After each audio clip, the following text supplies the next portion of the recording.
Paano po malalaman kung may bulate or parasite sa katawan? Okay, bagong topic natin. Ang daming Pilipino may bulate, minsan lalo na sa bata, nakikita natin yan, di ba? Pero ang parasites, maraming klase, hindi lang siya bulate. Yan. Bibigyan natin yung mga common sa Pilipinas at anong mga senyales nito. Minsan nga, walang sintomas eh. So, ibig sabihin ng parasites, parang nanonood ka ng mga movie, yung mga alien. So, itong mga hayop na ito, yung mga animals na to, ay dumidikit sa katawan ng tao. Ginagamit nila yung tao para mabuhay. Parang bulate, nabubuhay siya sa dugo natin. So, pwedeng sa tiyan, pwedeng sa balat, dyan sila naninirahan. Meron ding mga parasites sa aso, di ba? Yung mga kung meron silang garapata o iba pang infeksyon. Pero ngayon, sa tao lang tayo. Okay? Tapos may tips tayo mamaya paano makakaiwas na hindi magkaroon ng parasites or bulate sa katawan natin. Tatlong klase ang main type ng parasites. May ectoparasites na sa labas ng katawan. Mga kuto, ganyan, nasa labas. Mga galis. Merong helminths, ito yung bulate mismo sa tiyan, kadalasan. Tinakpan ko lang, baka madiri kayo sa picture. Merong protozoa, ito yung mga one-cell, maliliit, sobrang liit, hindi natin makita, one-cell animal na nagbibigay ng sakit, mga amoeba, malaria, at iba pa. Yan, protozoa. Tingnan natin na, umpisahan natin muna ang common na ectoparasites, helminths, pati protozoa. Yung pinaka-common lang papakita natin. Pag dito sa balat, kasama ang buhok, meron mga kuto. Yan o, yan na itsura ng kuto. Parasites yan. At hindi lang kuto sa buhok ang kuto, pwede rin siyang sexually transmitted. May pasyente ako dati, ayan, nakipagtalik siya sa hindi niya kakilala. After a few days, nagulat na lang siya, nakita niya sa tiyan niya, may umaakyat ng mga kuto. Pubic lice naman yon, iba yon. Yan. Tapos may gamutan dyan. Actually, ito yung gamutan yung shampoo, yung permethrin shampoo. So, meron ding fleas, pulgas, pero mainly sa mga aso to Kasi maraming buhok yung mga aso. Sa tao, nangangagat din, pero hindi nag-i-stay masyado. Another ectoparasite, mga surot. Okay, bedbug. Dati, mga lumang sinihan, lumang silya. Yan mangangati ka, mangangagat sa'yo. Kala mo allergy, pero meron pala. Yan, Isang klase ng mite na tinatawag ay scabies o galis. Okay, ang scabies, dikit yan skin to skin So, kung may taong may mga scabies, pag nadikit ka, pwede ka mahawa. Minsan, nanggagaling sa hayop, sa aso, pero not so much. Minsan, sa maduduming gamit, pwede rin yan. Yan. Masakit yan, makati yan, namumula yan. Dito. Anong gamutan sa scabies? Meron ding lotion. Actually, ito yung local na very common permethrin. Hindi tayo nag-advertise, tinuturo ko lang sa inyo kasi common to common. Basta may kuto, kailangan mag-shampoo na once a day. Pag dito namang mga galis, ito, special ang gamutan nito, kailangan magpapakita kayo sa doktor, pinapahid to sa usually buong katawan. Kung nandito, kailangan lahat For 8 hours. One time lang, 8 hours, hayaan mo, bago maligo ka, tanggalin mo lahat kasi may overdose din. So, may mga anti-itch, may mga lotion, permethrin lotion. Minsan, pag masakit sa malamig na tubig, huwag kakamutin at nakakahawa. Yan, nakakahawa. Yan ang mga ectoparasites sa labas. Ngayon, pag-usapan natin yung pangalawa, yung bulate, helminths. Ito, maraming klase yan sa loob ng katawan. Merong maliliit, pag dumumi ang bata, makikita sa dumi. Minsan, pag nakakadiri, lumalabas sa puwet. May mga pasyente kami dati, lumalabas sa bibig. May mga malalaking roundworm. Maraming klaseng worm. Isa dyan, round, yung bilog. Yung bilog na malalaki. Ascaris yan. Saan nakukuha to? sa dumi ng tao. Pag dumumi yung tao, meron ding mga itlog doon, pwedeng nasa lupa, nagkakalkal ka ng mga lupa, tapos nalagay sa bibig. Pwedeng dumumi yung tao na may ascaris, hindi natin alam. Tapos nagluto siya para sa'yo, hindi siya naghugas. Nagawa siya ng salad, nilagay niya, nakain mo. Yan, hawa ka na. Maraming klaseng bulate na helminths. Merong fluke, tapeworm, at roundworm. Yung topic kong ascaris, ano yun? Roundworm yun, ganito itsura. Meron namang ito sa soil, sa maduduming pagkain. Meron tapeworm. Ang tapeworm naman, pwede ito sa hilaw na beef, hilaw na pork, hilaw na isda. Kaya lagi ko sinasabi sa inyo, di ba? Bawal hilaw eh. Yung kilawin, ingat tayo sa kilawin, hindi siya mamamatay sa suka. So, hilaw na isda, hilaw na baboy, hilaw na steak, medium rare. Pag sasabihin nyo, Doc, ang dami naman kumakain ng kilawin, buhay pa naman sila. Oo nga. Siguro, pag natsambahan ka lang na sa 100, baka yung nabilhan mo na isda, na hilaw, na sashimi, ay meron palang tapeworm doon. O yung beef na nabili mo, yung baka, meron siyang sakit na meron siyang tapeworm. Pag natsambahan ka, tapos tumubo sa'yo, ang hahaba nito mga tapeworm. Meron ang tapeworm, metro-metro eh. May tapeworm. Meron ding fluke. Itong fluke na to, pwede yan sa mga alimango, sa mga crabs. Hilaw din na crabs, na alimango, alimasag. Kailangan din lulutuin maigi. Meron ding lung fluke, liver fluke, pupunta rin sa baga, minsan sa liver pupunta. Ito yung sinasabi kong parasite, may roundworm, kadalasan sa bata to. Meron mga hookworm, yung ibang hookworm nangangati lagi puwet ng bata, ibig sabihin may worm Tapos, mamaya bibigay ko sintomas, sumasakit ang tiyan. May tapeworm, beef, pork, fish, may fluke sa mga crabs. Saan nakukuha ang tapeworm? Tulad na sinabi ko, hilaw na karne. Ayan. Ipapa-fecalysis, i-check ang dumi, makikita yung mga bulate. Kaya pag nagpa-check kayo ng dumi, sasabihin doon, walang bulate nakita, walang parasite nakita. Yan ang pangalawa, di ba? First, ectoparasites. Medyo malalim topic ko. Second, bulate. Third, itong one-cell organism na sobrang liit, protozoa. Maraming klase ito, daan-daan to. Pero a few na common na pag tumama sa tao masakit ay amoebiasis. Ako, tinamaan na ako minsan nito.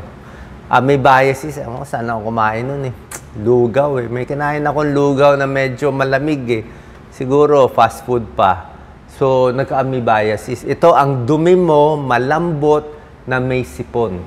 Dumi na may sipon, na may dugo-dugo, parang nasisira yung tissue mo sa katawan, amoebiasis yun. Masakit nyo sa tiyan. Medyo parang parang may sakit ka talaga, feeling sick. Yung iba nagtatae, meron din mga dysentery. Yan, mga protozoa din yan. Ato, amoebiasis, diarrhea, high fever, nausea, vomiting, weight loss. Laging dumi ng dumi pero kulang. Dysentery, ito, another protozoa, nagtatay din, may dugo, may mucus, nagsusuka din, nagka-cramps din. Isang protozoa din, malaria, pagkagat ng lamok. Lalagnatin ka every 3 days, every 4 days, yan, matindi. Pero meron pang mga lugar sa Pilipinas may malaria. Yan. Ano ang 8 senyales? Overall lang naman to. Mainly ito sa mga bulate to. Ano mga signs na may parasite ang isang tao? Pwedeng nagtatae, di ba? Lagi nagtatae, duda ka na. Lalo na pag nakita mo yung bulate mismo, yun na yun, di ba? Masakit ang tiyan, humihilab siya. Kasi kinukuha niya yung dugo natin Masakit siya sa tiyan kung saan pupunta. Minsan, yung bulate pwede umakyat sa baga, pwede pumunta sa may gallbladder. O iba, pumunta pa sa bibig. So, second, abdominal pain. Number 3, namamayat yung tao. Kasi yung sustansya natin, kinakain ng bulate. May parasite nga, para siyang alien Number 4, pwedeng anemic. Mabawasan ka ng dugo, lalo na yung mga hookworm. Number 5, muscle. Kung pumunta sa muscle, ito pumunta sa balat to, yung mga parasite eh. Fever and chills, depende. Like yung malaria, protozoa, amoeba, meron yan. Hindi makatulog, dahil masakitan yan. Hindi makatulog. Okay? And number 8, skin rash, meron yan.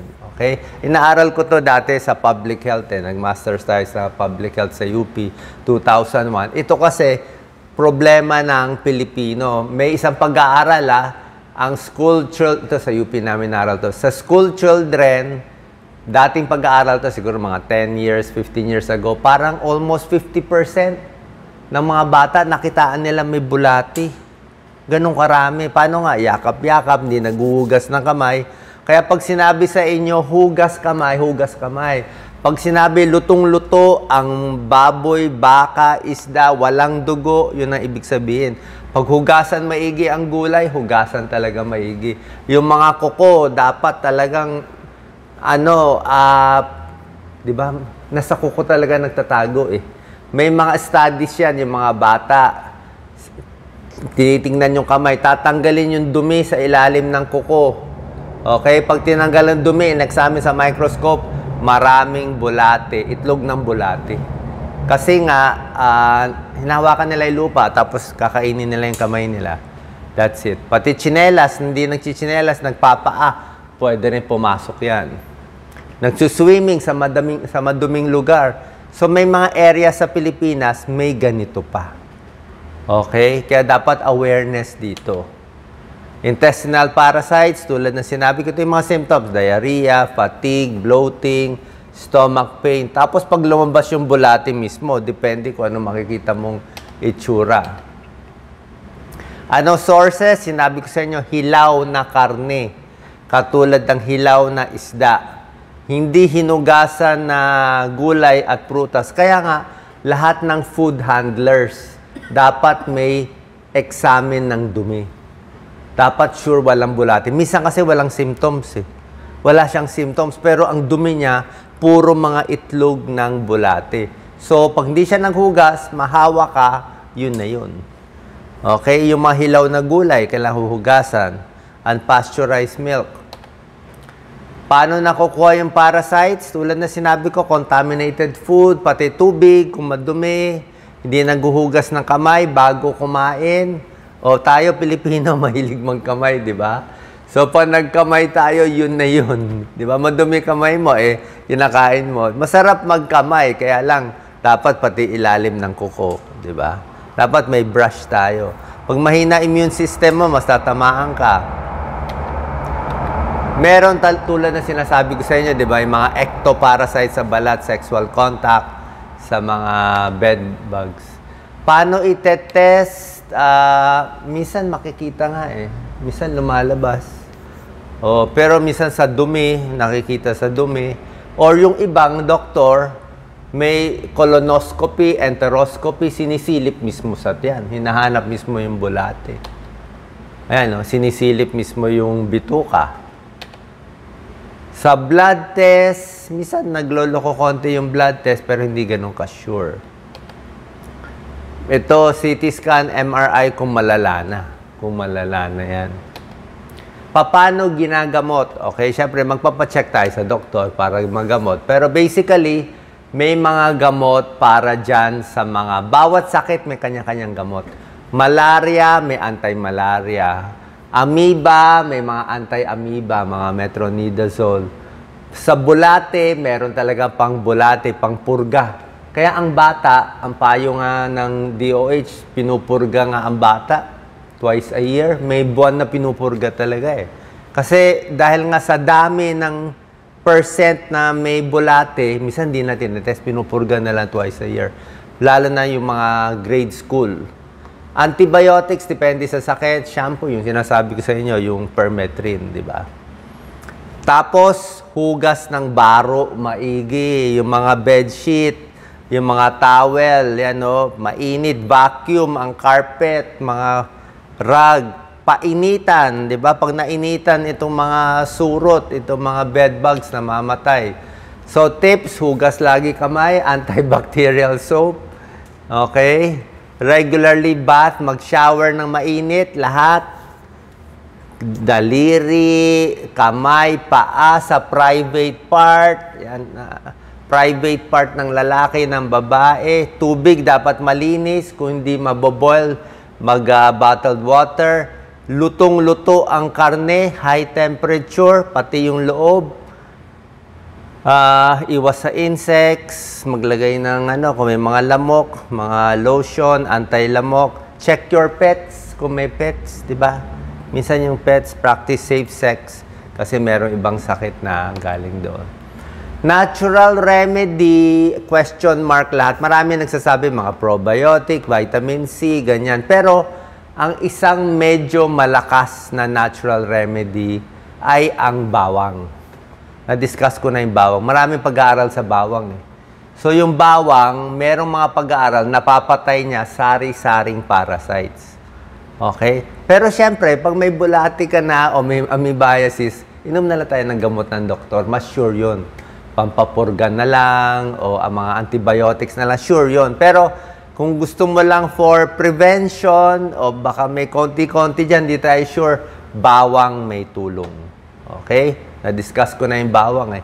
Hilaw na bawang, lutong bawang, wag lang sunugin yung bawang.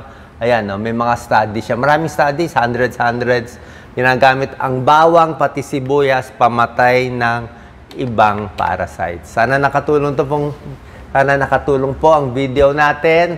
Dahil para alam natin, lalo na sa mga bata, lalo na sa mga areas na maraming maduduming lugar, maraming may parasites. Salamat po.